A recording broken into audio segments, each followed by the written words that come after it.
Merci Madame la Présidente.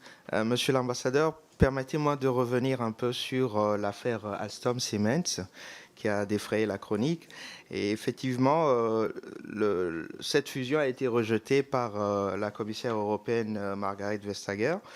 Et c'est une décision qui a effectivement suscité des questionnements. Notamment, il y a eu la réaction de la France et de l'Allemagne qui ont produit le manifeste franco-allemand qui ensuite a été suivi par la Pologne pour une politique industrielle adaptée au XXIe siècle.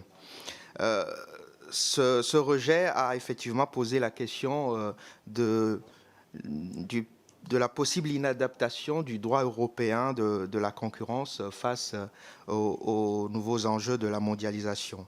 Et ce sujet a fait l'objet d'un rapport que ma collègue Constance Legris et moi-même avons rendu il y a quelques mois.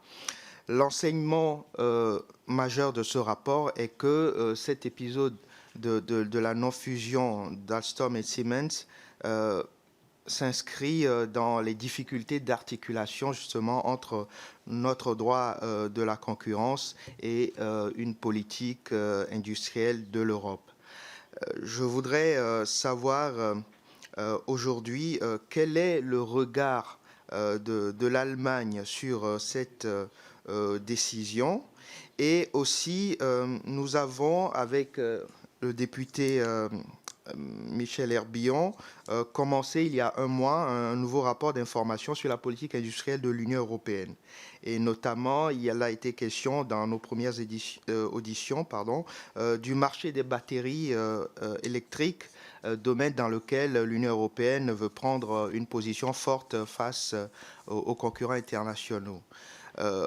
On sait que c'est un marché qui a été estimé à 116 milliards de dollars par an. La France et l'Allemagne se sont lancés dans la création d'une filière de la fabrication des batteries. Et le 9 décembre dernier, la Commission européenne a autorisé les 7 États membres de ce projet à y consacrer 3,2 milliards d'euros d'aide publique au développement.